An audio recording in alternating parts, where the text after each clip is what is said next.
Ici Radio Clédou. C'est tout au monde à vos oreilles.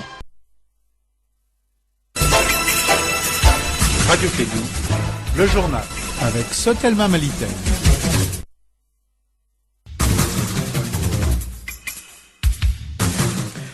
Bonjour à tous, bienvenue dans ce 13h au sommaire.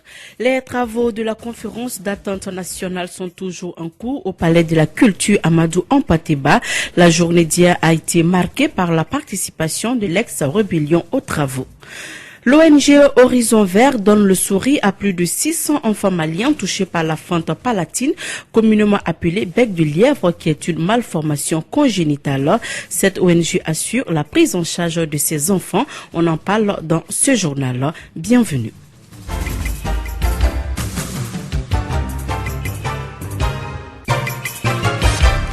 Les travaux de la conférence d'attente nationale sont toujours en cours au Palais de la Culture de Bamako. La coordination des mouvements de la Zawad s'est engagée à prendre part aux travaux. La SEMA avait boudé la cérémonie d'ouverture. Les responsables étaient bel et bien dans la salle hier aux côtés des autres participants. N'est-ce pas, Kassim Traoré? Comme l'avait annoncé le président de la République, la SEMA vient de prendre le train de l'entente nationale en marche. Mahamadou Djeri Maïga, membre de la SEMA. Nous étions absents parce que nous avons estimé qu'une conférence d'entente nationale doit prendre en compte les aspirations et les préoccupations de tout le monde. Pour nous, les 5 jours ne vont pas suffire pour l'écriture d'une charte. Et nous avons pensé aussi que tout le monde n'a pas été touché.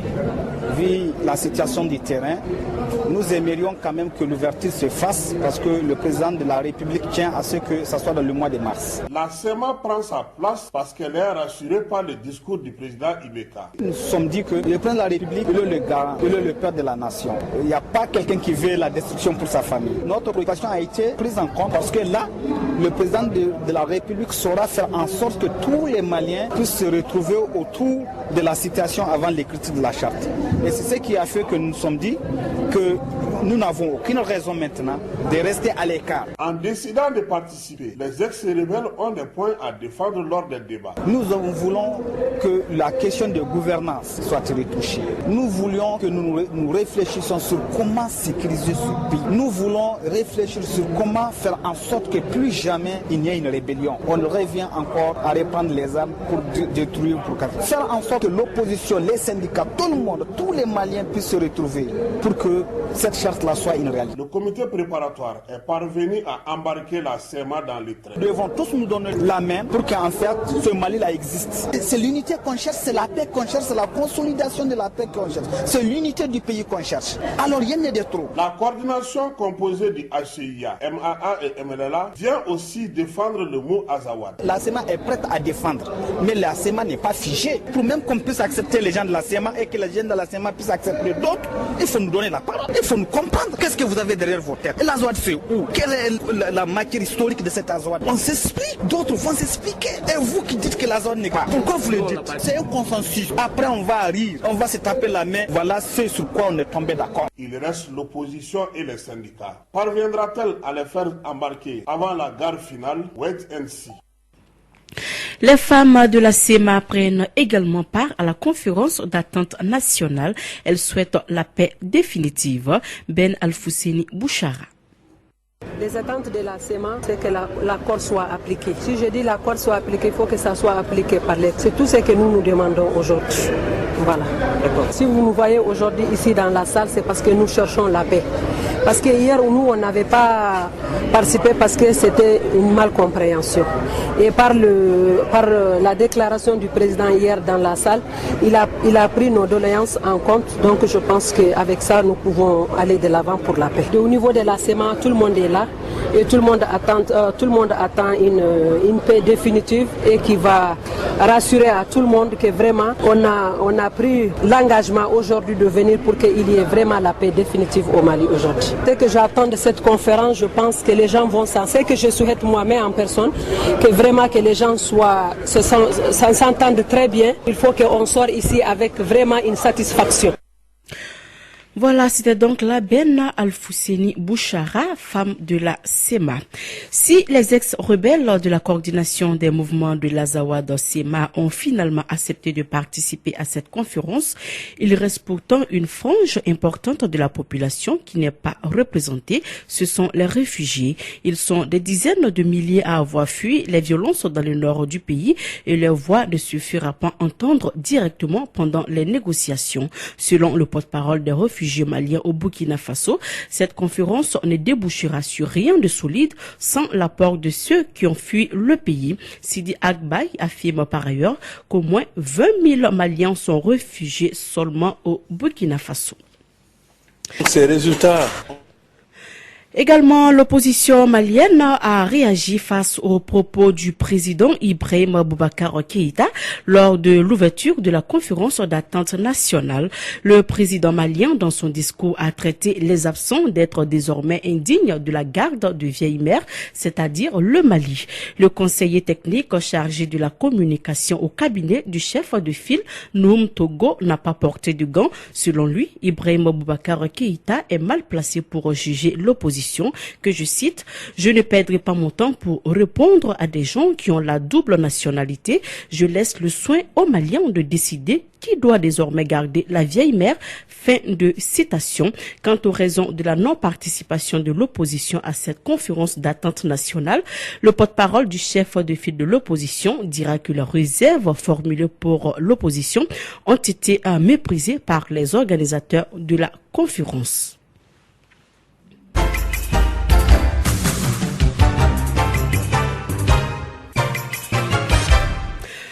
Partager les résultats définitifs de la situation alimentaire et nutritionnelle issus du cadre harmonisé d'analyse et d'identification des populations lors de la campagne agricole 2016-2017. C'était l'objectif d'une rencontre tenue hier à Bamako par le commissariat à la sécurité alimentaire.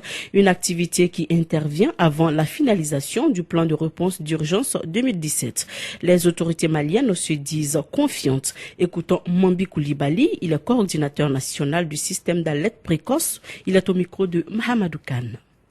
Ces résultats ont en tout cas identifié un certain nombre de populations en insécurité alimentaire. De façon courante, 255 000 personnes, de façon projetée jusqu'à la période de soudure, 600 800 à peu près. Ces gens qu'on considère être vraiment des gens qu'il faut assister. Bon, le dispositif a un socle qu'on appelle le socle national de sécurité alimentaire. Et je pense qu'encore on a 15 000 ou 16 000 tonnes de socle disponibles au niveau de l'OPAM. Donc en cas de nécessité, c'est au niveau de ce socle qu'on va puiser pour venir aider les populations. Et au-delà aussi de ce socle-là, il y a les partenaires qui nous aident et aussi ils ont des stocks, le PAM, etc. Les ONG ont aussi des stocks pour aider les populations. En fait, les appuis sont multiformes. Il y a non seulement l'assistance alimentaire pour les plus vulnérables, mais aussi il y a toutes les actions de renforcement de la résilience, par exemple, des appuis, par exemple, à l'élevage, des appuis aux activités génératrices de revenus, un ensemble d'activités qui permettent de renforcer la résilience des populations, au-delà de l'assistance alimentaire qui va aller pour les plus vulnérables. Je l'ai annoncé dans les titres, plus de 600 enfants maliens touchés par la fente palatine, communément appelée un bec de lièvre, qui est une malformation congénitale, ont été pris en charge par l'ONG Horizon Vert. C'est le bilan de leur intervention depuis 2010 et jugé excellent par Smal Train, le principal bailleur de fonds de la dite ONG. La présentation du bilan a été couplée avec le lancement de la semaine de chirurgie des fentes palatines gratuites de 50 enfants. C'était hier à la maison des aînés. On fait le point avec Fanta Diakiti. Fidèle à sa vision, qui est la promotion de la santé bucco-dentaire au Mali, à travers la reconstruction des fentes palatines, la chirurgie des séquelles du pneumo et le dépistage des tumeurs chez les albinos. L'ONG Horizon Vert vient de lancer sa semaine de chirurgie palatine ou bec de lièvre. Dr Amadi Traoré, coordinateur de la dite ONG. Nous avons pu avoir une expertise et une accréditation auprès d'une ONG qui s'appelle Smile Train. C'est cette ONG américaine qui nous permet d'opérer depuis 2010 autant d'enfants que nous voulons. En fait, dès qu'on nous notifie un cas de fente labiopalatine, en ce moment nous faisons toute la prise en charge sur toute la chaîne. Donc depuis les analyses qui sont faites pour évaluer l'état de santé de l'enfant, jusqu'aux médicaments et consommables et on paye les blocs opératoires qui nous accueillent. La fente palatine est une malformation congénitale qui touche 1000 enfants au Mali par an. C'est une malformation qui peut toucher souvent sur un côté, donc une fente unilatérale, ou bien souvent nous avons des formes compliquées de fente, c'est-à-dire qu'il y a la fente au niveau de la lèvre, au niveau de la zone de la gencive et après tout le palais peut être fendu des deux côtés. L'ONG Horizon Vert, depuis sa création en 2010, a pu donner le sourire à plus de 600 enfants maliens touchés par la fente palatine. C'est là grâce à l'appui considérable de son partenaire Smile Train qui est basé aux États-Unis, Dr Amadi Traoré. Nous avons pris en charge par le passé le noma qui est une affection mutilante qui ronge les tissus du visage. Faute de moyens, à partir de 2012, nous sommes focalisés sur une seule activité, ça c'est la chirurgie des fentes labiopalatines pour laquelle nous avons des subventions. Et depuis que nous avons commencé, à part l'épisode tristement célèbre de 2012 où les subventions n'arrivaient plus au Mali, donc nous avons toujours opéré ces enfants sans frais parce que nous avons une forte mortalité dans la première année de vie chez les enfants d'ordinaire dans les pays pauvres. Ajoutez à cela que si on a une tare comme les fentes, ces enfants ont moins de chances de survivre s'ils ne sont pas pris en charge assez rapidement. Ce lancement de la semaine de reconstruction des fentes a été l'occasion pour Smile Train, la plus grande organisation internationale pour la prise en charge des fentes palatines, de renouveler sa confiance à l'ONG Horizon Vert.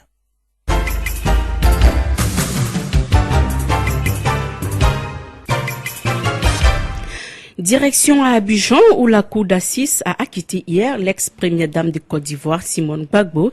Elle était jugée depuis près de 10 mois pour crimes contre l'humanité lors de la crise post-électorale en 2010 et 2011. Le jury à la majorité déclare Simone Gbagbo non coupable des crimes qui lui sont reprochés, prononce également son acquittement et ordonne qu'elle soit remise immédiatement en liberté si elle n'est retenue pour d'autres causes, a déclaré le juge Kwadjo Bouaki. Il est le président de la cour d'assises. Les parties civiles ont donc 60 jours pour faire appel.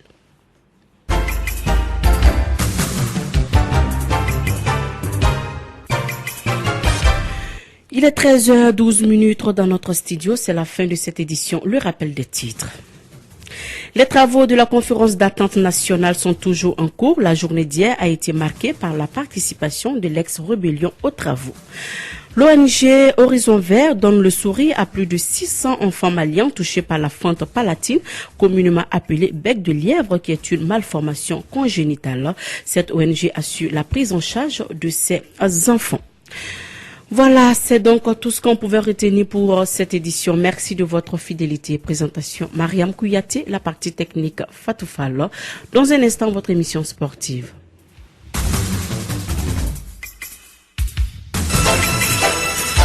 Radio Kédou, le journal avec Sotelma Malita.